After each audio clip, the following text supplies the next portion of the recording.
pessoal, tudo bom? Bem-vindos a mais um Human Talks, o nosso podcast sobre competências humanas, felicidade e bem-estar. Hoje eu estou aqui com a Mari e a gente vai falar um pouco sobre liderança, sobre cultura, sobre RH, sobre recrutamento e seleção. Muito obrigado aí por aceitar nosso convite, Mari. Seja muito bem-vinda. Obrigada a você, Rodrigo. Muito obrigada. Muito feliz em poder participar aqui contigo. Legal, um super prazer falar com você. Mari, eu sempre peço para os nossos convidados e nossas convidadas contarem um pouquinho da sua história. Pode ser? Para todo mundo conhecer. Claro. A minha trajetória, ela sempre foi em recursos humanos. Então, atuando sempre com gente, cultura, gestão. Inicialmente, a minha carreira, né, então a gente está falando isso de 25 anos atrás, a minha carreira ela foi no mundo corporativo, né? Então, como executiva de recursos humanos, liderando projetos de transformação em empresas de diversos segmentos, né? Tanto empresas nacionais como empresas multinacionais. E nos últimos anos, eu migrei para a consultoria. E aí, na consultoria, fazendo toda a parte da seleção de executivos e projetos especiais de aceleração a serviço da estrutura de pessoas. Então, essa foi a minha trajetória, como eu venho me estruturando até hoje. Legal. Muito legal, Mari. Tem uma estatística hoje em dia, né, que eu venho sendo muito questionado. Tá. Em 2023, ou seja, já passou disso, mas as pesquisas são sempre são de anos anteriores. Sim. A gente bateu o recorde de demissões voluntárias no Brasil. Tá? Foram 7,3 milhões de demissões voluntárias. Sim. Isso representa mais ou menos 34% das demissões que ocorreram no país. Sim. Como é que você vê esse número?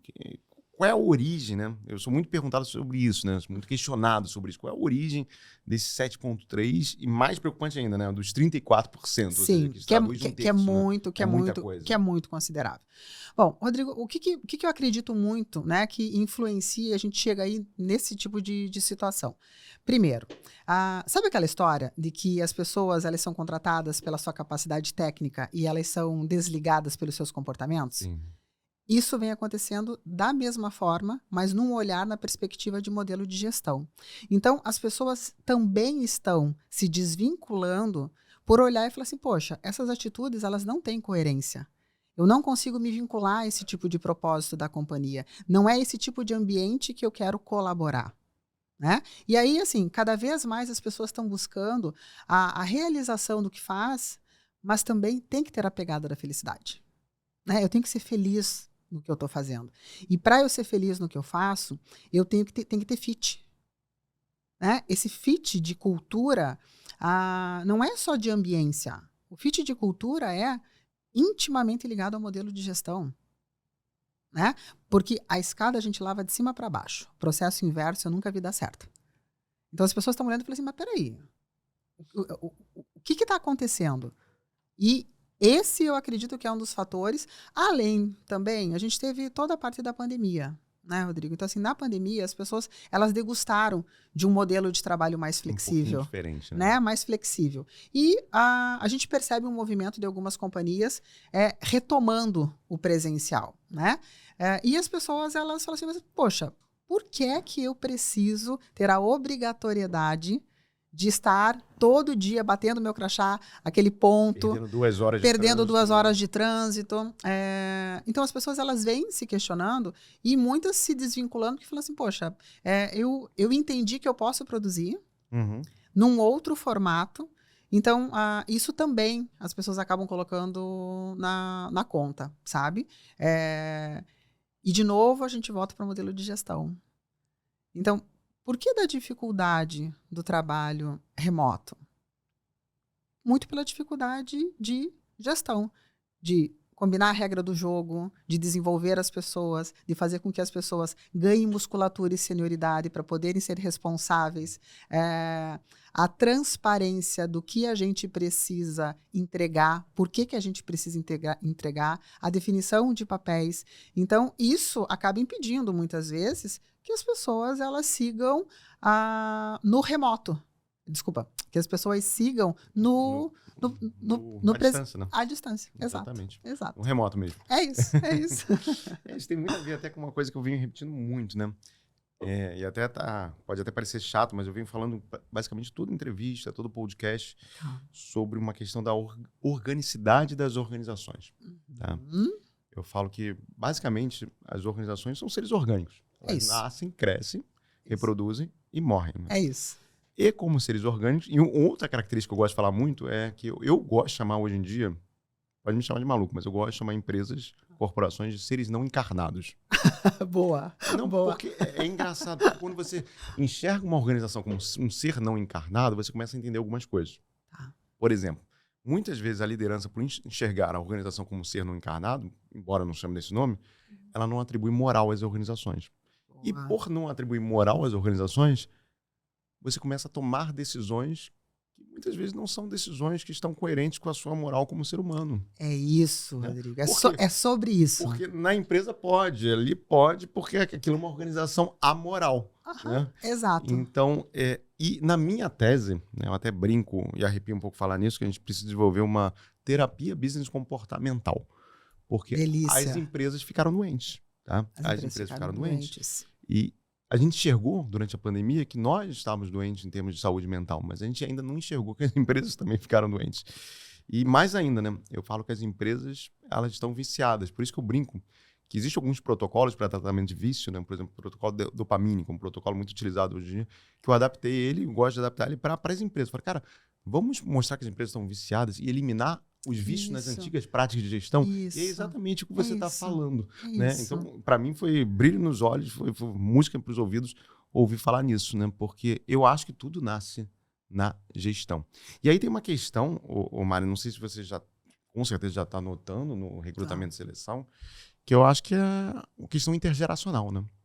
Porque sem dúvida, deixou de ser um fato de diversidade, que até pouco tempo atrás, quando a geração nova entrou, é diversidade, vamos botar uma galera nova aqui. Não, agora vai ocorrer, a galera nova vai entrar, e o mais interessante ainda, que eu sempre falo, o ser humano vai viver mais.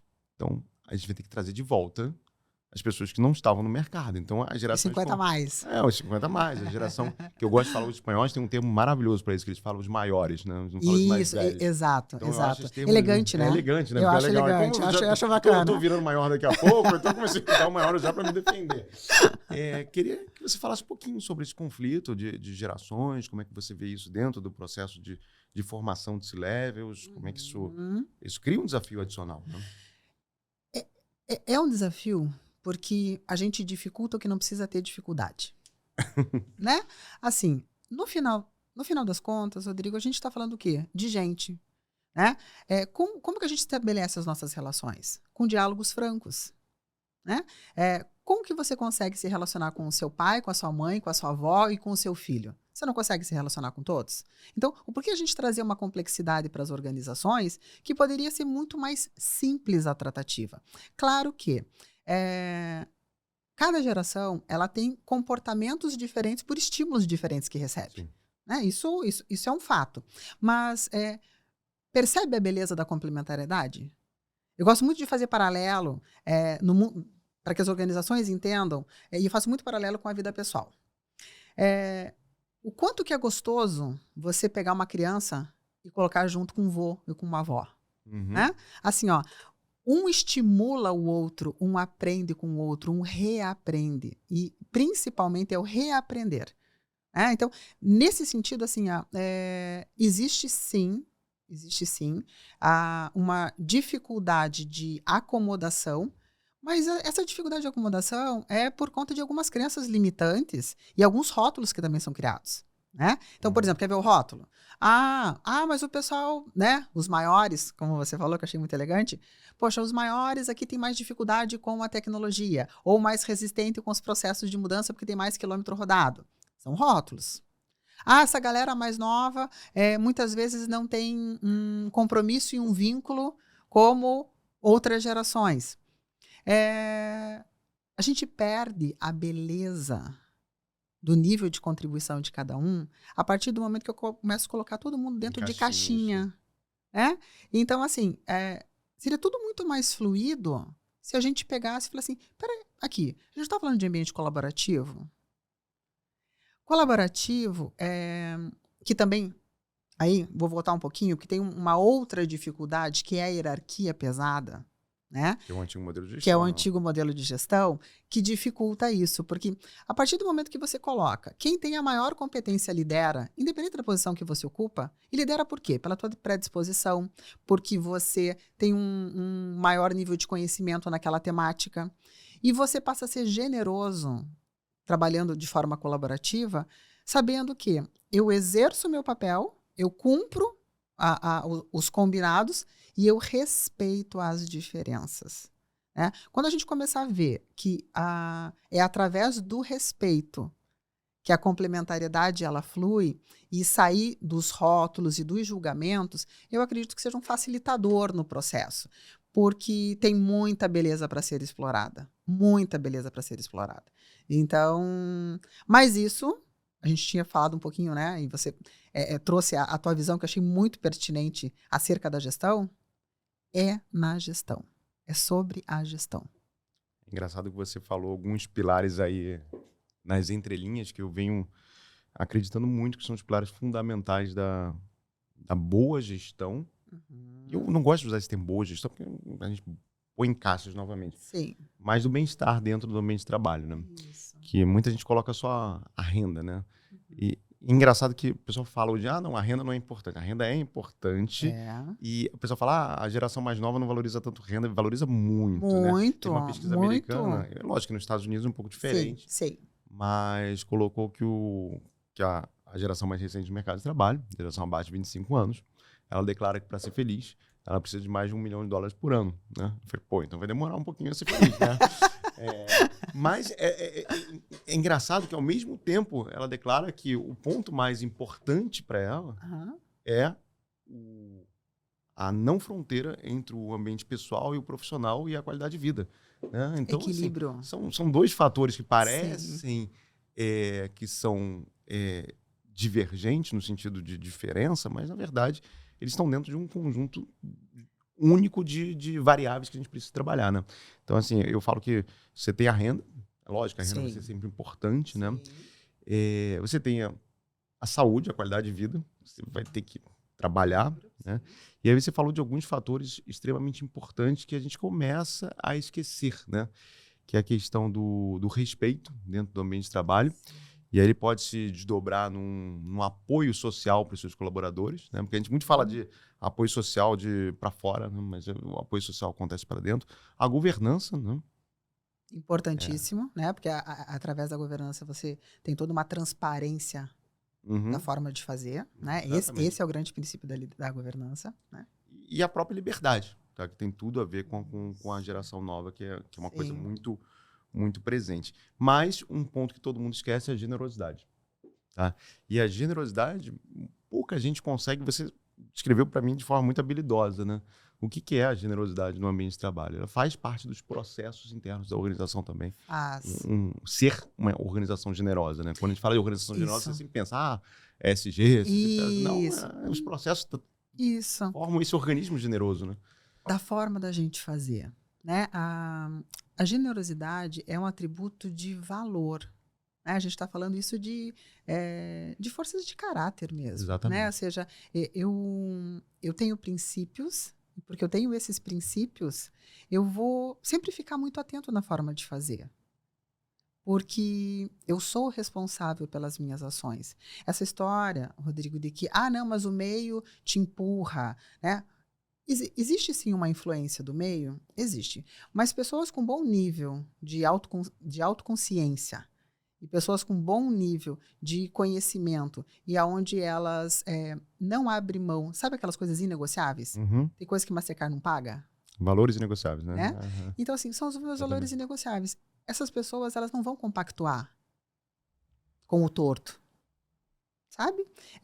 E aí, você precisa ser muito generoso.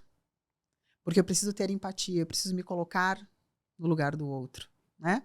E muito atento às necessidades das pessoas, dos teus clientes. Hoje a gente está falando muito de jornada de experiência do cliente. Mas por que a gente está tão atento à jornada de experiência do cliente? Porque a gente quer fazer e entregar de forma diferente. Exatamente. E a mesma forma a gente está começando a fazer para as organizações, né? Ou seja, a jornada de experiência do colaborador. Essa é uma prática que está muito atualizada. E como é que eu torno uma jornada de experiência boa para você dentro de uma empresa? Eu tenho que ter atributos de valor. Porque a remuneração, ela é importante sim. Essa história de que, não é. É, querido. É. Mas ela sozinha não se sustenta. Principalmente depois de uma determinada fase profissional, onde você já atingiu alguns grandes objetivos. Você começa a valorizar outras coisas. Nossa, né? Assim, e de forma mais crítica. Essa questão da jornada, né? Eu me lembro que pela primeira vez que eu escutei isso foi há 15 anos atrás. Foi numa empresa até do Sul. É mesmo? Se não me engano, foi na Iara. Na Iara Fertilizantes. Isso. Que eles falavam... Pela primeira vez eu ouvi lá do foco... Não era um foco no cliente, era o foco do cliente. E aí, quando a gente começou a implementar... Estava te contando antes, projetos de RH. Sim. A gente começou a usar isso para os colaboradores. Não foco no colaborador, foco do colaborador. Como é que o colaborador te vê? Isso. Como é que o colaborador vê esse processo? Como é que o colaborador vê o propósito da organização? Né? E como é que o colaborador vê a aderência entre as palavras e as ações? Né? Porque muitas vezes, cara... A escrita tá linda. Tá maravilhoso. Né? A escrita tá linda. Claro, hoje em dia a gente tem outras técnicas, né? Mas acho que é legal falar que o PowerPoint aceita tudo, meu querido. O velho papel aceita tudo. O velho papel aceita tudo. Mas assim... de verdade, é o que a gente está fazendo. Guardiões de cultura, gente que tem compromisso com o correto e que é responsável, não tolera. Não, peraí. Né? E aí, de novo, você precisa ser generoso de olhar para a pessoa e falar assim, poxa, Rodrigo, aqui eu acredito que está desalinhado com o que a gente tem como valor, como propósito. Né? Então, assim, você precisa estar muito atento a isso. E quer ver uma coisa, Rodrigo, que muitas empresas fazem pesquisa de clima. Muitas, né? Então, mas o que a gente faz com isso? Eu ia falar disso agora. Querido, assim, o que a gente faz com isso? E daí, né? E daí? Cadê as conversas difíceis? Cadê a gente entrar na causa raiz das coisas? Porque, assim, quem pergunta é educado e fino você dar resposta. Né? Então, a maioria das pessoas não tem noção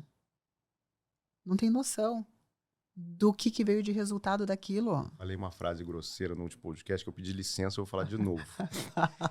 Essa frase é de um filósofo, não lembro qual, da década de 50, mas quem me ensinou foi uma consultora, uma super consultora amiga minha, que ela citou pela primeira vez, eu achei a frase genial. Eu vou adaptar a frase para o século XXI, mas ele fala que estatísticas e pesquisas são que nem biquínis e sungas.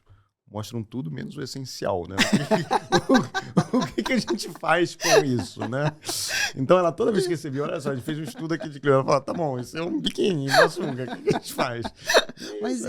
Mas querido, porque assim, para você poder entregar algo de valor, que tenha valor agregado, que as pessoas percebam, você precisa ter um diálogo. Então, você precisa realmente perguntar, né? Se é a jornada do colaborador, você precisa realmente perguntar. Mas a gente faz um monte de pesquisa de clima.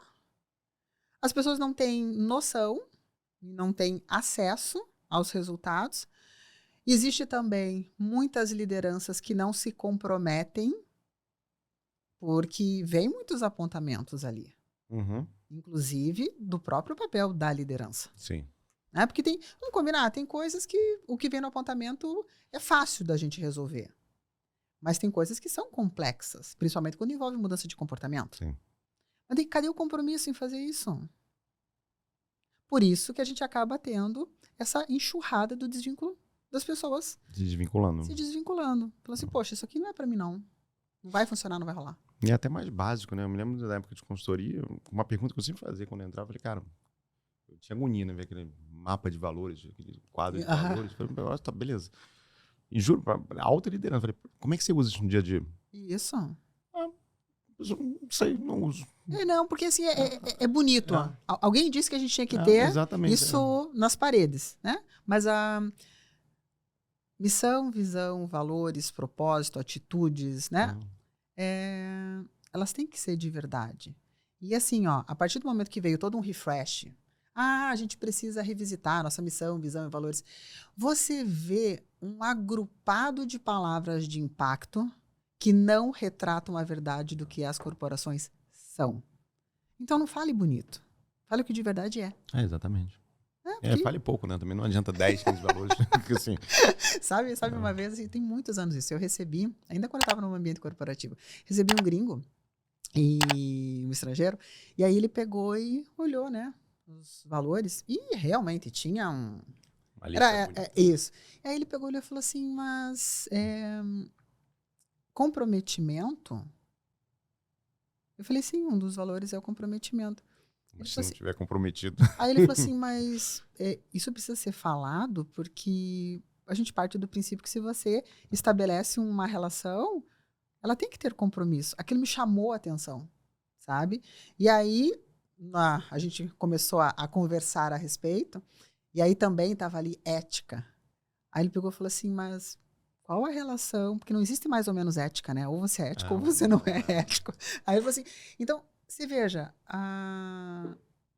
e como que você coloca... Não estou dizendo que a ética, assim, querido, isso está entre os... Isso é inegociável. Isso é inegociável. Mas e como é que a gente coloca isso na prática? Como é que a gente faz fazer isso valer de verdade? Sair do discurso. Tem muito mais espuma que sabão. Muitas vezes.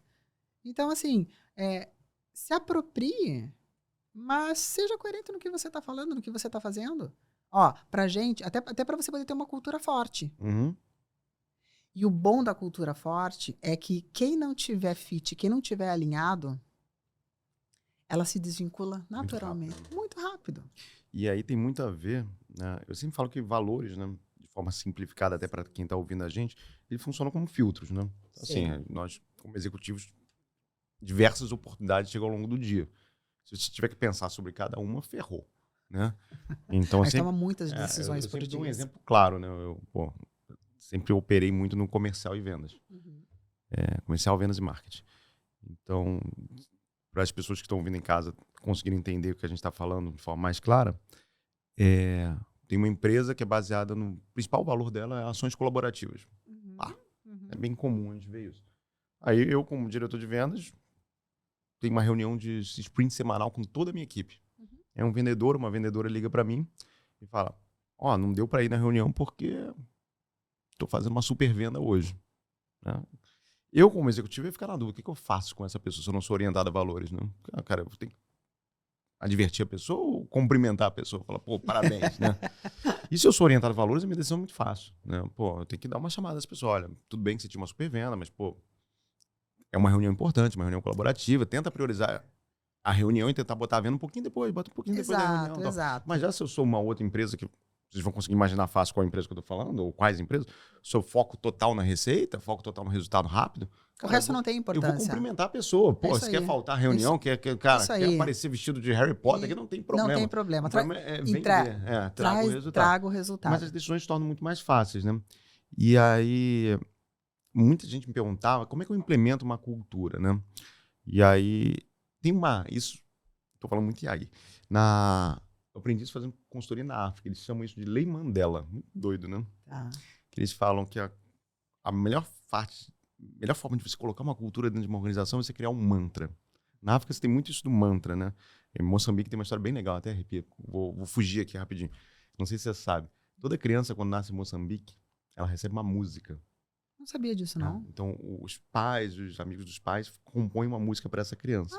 Que lindo! Para que serve essa música, né? Para quando essa criança virar um adolescente, ou mesmo um adulto, e ficar triste, ou deprimido, ou um momento perdido na vida, todo mundo vai lá e canta essa música para ele, para mostrar que ele foi amado na sua essência, né? Então, eles têm uma relação muito diferente de amor, de amor mesmo humano, e tem uma relação muito forte com mantras, né? E eles falam que a cultura, ela se implementa por mantras. Olha que interessante. Então, primeiro você mostra para a liderança para que serve a cultura com um filtro. Exato. Depois você tenta cruzar a cultura pessoal da liderança com a cultura da organização. Vai achar uma área em comum. Uhum. Depois, muita gente esquece, tentar cruzar com o do time. Tentar achar um pequenininho. Né? E como é que você aumenta isso? Você aumenta isso com o tempo, através de pessoas que se desligam e de um recrutamento e seleção mais eficiente orientado por valores, né? E aí, queria minha pergunta agora sobre isso, né? Hoje em dia, qual é a grande dificuldade que você vê no recrutamento e seleção, principalmente C-Levels? Qual tem sido o grande desafio? Né? Isso que você comentou é muito certo mesmo, sabe, Rodrigo? Porque tudo que a gente fizer para ter perenidade, para ter sustentabilidade, você precisa ir no nível de profundidade. E quando a gente fala de valor, você tem que ir no nível de profundidade, concorda? Absolutamente. Então não dá para ser raso, né? Porque senão a gente não consegue nem decifrar, a gente não consegue nem entender a afinidade de tudo isso. Então, a grande dificuldade, ela está na dedicação, no cruzamento desses valores. Começa que assim, e isso obviamente se aplica para posições executivas, mas ainda no recrutamento de posições executivas, como você tem interlocutores, né, esses executivos, eles, na sua grande maioria, são bem mais preparados, né, do que outras posições dentro da companhia. Né? Então, você ainda consegue ter um nível de prontidão, de capacidade crítica maior para você poder fazer esse cruzamento e para ver essa aderência de valores. Mas quando você cascateia isso, que você sai das posições de C-level e vai um pouquinho para baixo, que é o que a gente fala da média liderança, que é quem tem um grande time abaixo, a dedicação na hora do recrutamento e seleção, a responsabilidade na hora do recrutamento e seleção, ela é baixa. Gestores que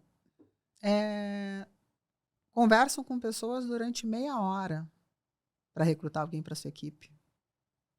Meia hora.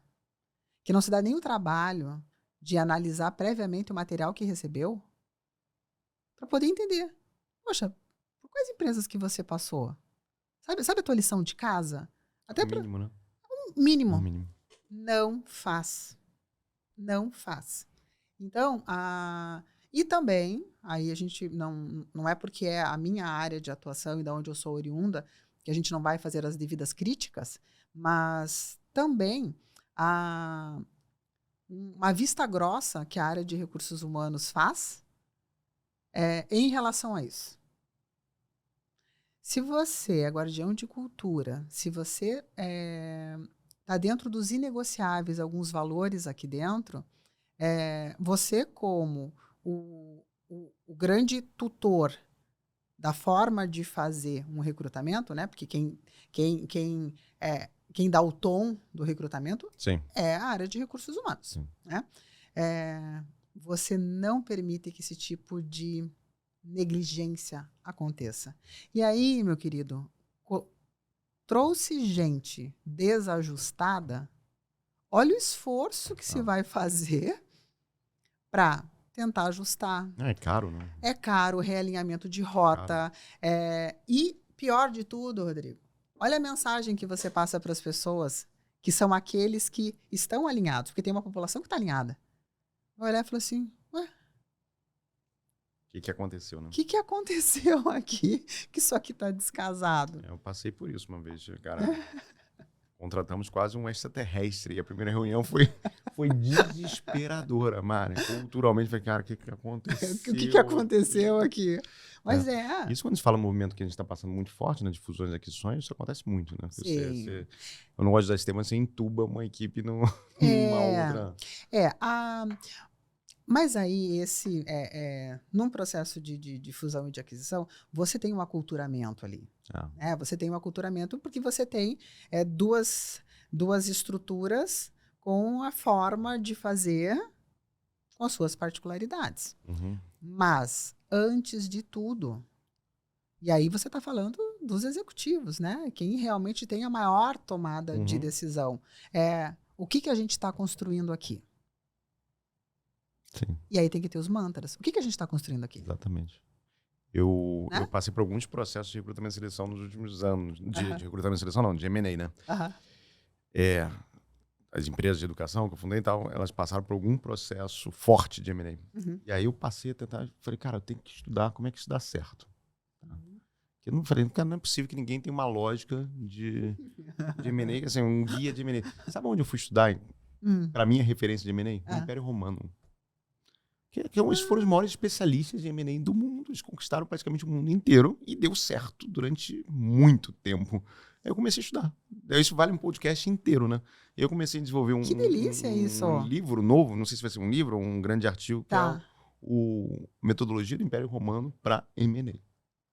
O modelo de gestão romano. Você sempre surpreende, né? Porque eu falei, cara, eu tenho que descobrir. Falei, quem sabia fazer muito M&A? Eu falei, cara, não é possível. A gente tem milhares de anos de existência. As organizações são organizações que... O modelo nosso de organização é um modelo milenar. Mas eu falei, cara, quem entende? Eu descobri que o Império Romano... E aí vem uma coisa que a gente vem falando muito, né? O back to basics, né? Quando o mundo vai ficando muito confuso, vai no passado que tinha gente que fazia bem isso. Isso. Mari, puxando aqui para o nosso próximo bloco, né? Que é um bloco exclusivo aqui para os nossos alunos e nossas alunas. Eu queria falar um pouquinho sobre diversidade, né? Dentro do recrutamento e seleção. Tá. E diversidade é um assunto bem polêmico e uma pauta super importante, né? Altamente estratégico. Altamente estratégico. Bem polêmico por quê? Porque nas antigas práticas de gestão, muitas vezes é visto como algo não necessário. Exato. Né?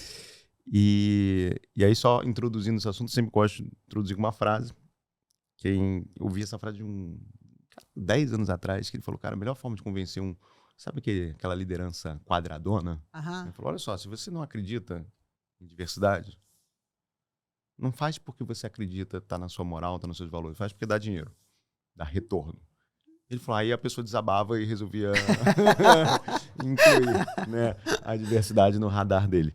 Mas e que é verdade mesmo. Não, é verdade. É verdade. Não, a gente não está... Isso é sério. E é uma coisa que é tão lógica, né? É porque tão assim, lógica. A inteligência, as histórias, elas estão distribuídas pela população inteira. Então, assim, você precisa oxigenar e trazer melhores práticas. Né? Eu falo, cara, é tão óbvio. Se um médico manda você pegar um prato e diversificar o seu prato para se alimentar de fontes diferentes, é a mesma coisa dentro de uma organização. É isso aí. Mas tem antigas práticas de gestão que veem diversidade ainda como algo só para cumprir E até falando de etarismo, por exemplo. E assim, ó, agora é modinha. A modinha é a diversidade. Como a gente falou do intergeracional, uma coisa que vai ser importante, assim, né? Necessário. Eu falo, a gente falou de ser humano viver 120 anos, né? Já pensou a quantidade de mercado que não existe? Simplesmente você está dobrando o mercado do mundo. Né? Se a expectativa de vida do Brasil é 80 anos vai chegar a 120, você está aumentando 50%. Né? E aí, olha que interessante, né? Eu falo muito de idade, porque é um tema que vem me interessando bastante. Até por uma professora nossa, que é especialista nisso, Leonor, foi o que o mercado enxergou na década de 80. Um público LGBTQIA+, que era um público com muito dinheiro e um público gigantesco, e o mercado começou a se direcionar e criar produtos específicos, experiências específicas para isso, é a mesma coisa que vai acontecer com o público 80+. Né? Sem dúvida. É um mercado que se abre. Sem dúvida. Se as empresas não entenderem isso como elas tiveram que entender outros públicos, né, as empresas vão se perder. Então, eu queria que você falasse um pouquinho sobre a diversidade dentro do recrutamento e seleção. Olha, o desafio ele é gigante. Ele é gigante. Por quê? A gente ainda não tem uma maturidade para poder tratar o tema. Né? E o que eu quero dizer da maturidade? Como é que a gente promove um processo de transformação? Sentando, conversando, alinhando, dizendo isso daqui a gente vai fazer, isso daqui a gente não vai fazer, o porquê que a gente vai fazer. E tudo começa dentro de casa. Né? Então, já tem aí dentro de casa, a gente tem muitos rótulos e muitos preconceitos dentro do que a gente agrupou da diversidade. Né? Então, já começa dentro de casa. Aí você chega dentro das corporações, as corporações é o reflexo, né? Da onde eu vim, do que eu acredito, da onde eu convivi. Então, por que eu digo que é desafiador? Porque ainda se joga para debaixo do tapete. Sabe a vista grossa que eu peguei e te falei? Isso é jogado para debaixo do tapete. Então, A partir do momento que as empresas começam a tomar consciência e falar assim, não, a gente quer de verdade. A gente quer de verdade. E o que é essa diversidade? A gente está falando de gênero, a gente está falando de raça, a gente está falando de faixa etária. E até pessoas com necessidades especiais, né? Exato. Muitas vezes é para... O A recrutamento deficiência. é feito para... Mas E eu vejo um desperdício de potencial, porque às vezes você cria vagas que são vagas inventadas para cumprir cota e bota alguém lá e não é bom para a pessoa e não é bom para a empresa. Isso. E aí também é um mito, sabe? Porque colocar deficientes em posições que são as posições operacionais, subaproveitando as pessoas, né? Claro, existem algumas deficiências que elas são impeditivas para a pessoa poder ter uma jornada de trabalho, né? Mas a grande maioria dos deficientes no mercado de trabalho, eles têm total condição de intelecto de desenvolver coisas extraordinárias ali dentro. Gente certa na posição certa.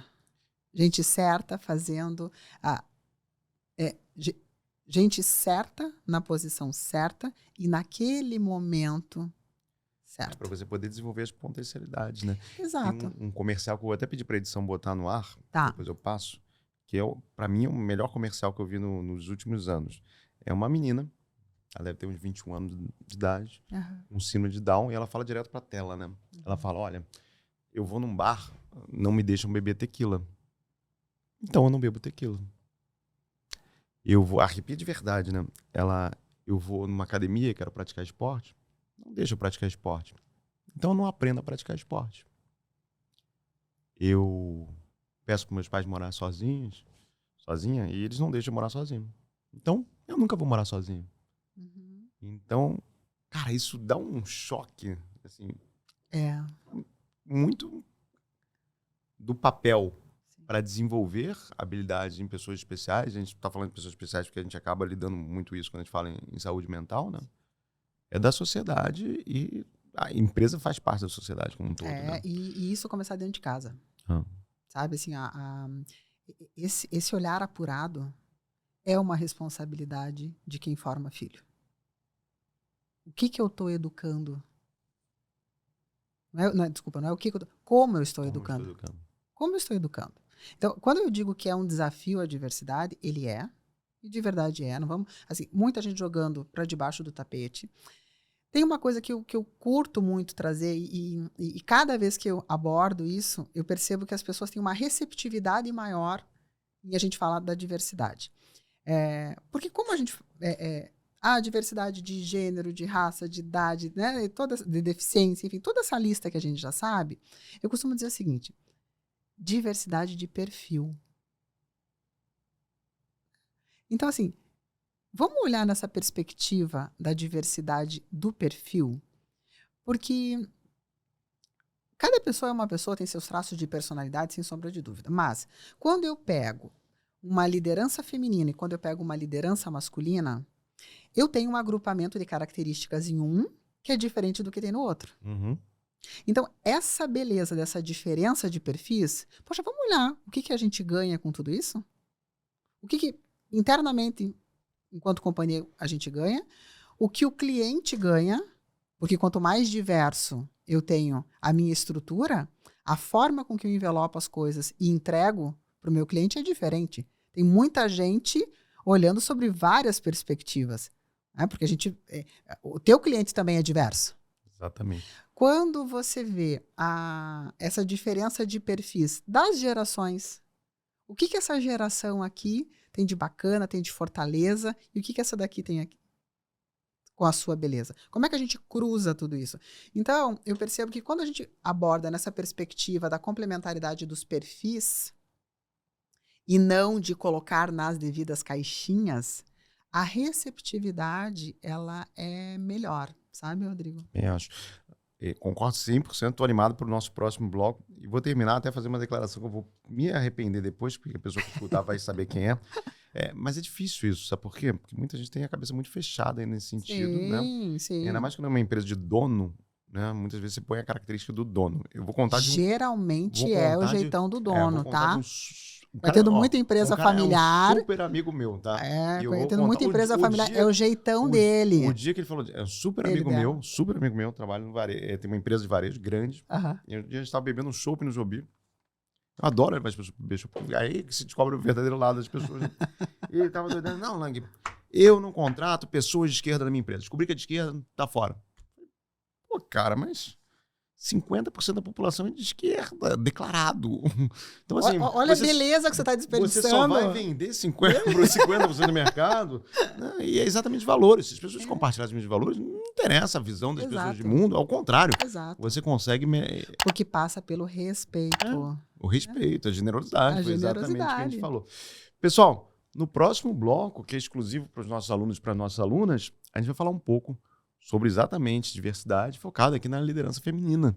Né? Então, para quem acompanhou a gente até aqui, muito obrigado. Para quem for continuar, volta aqui, que a gente vai falar sobre liderança feminina.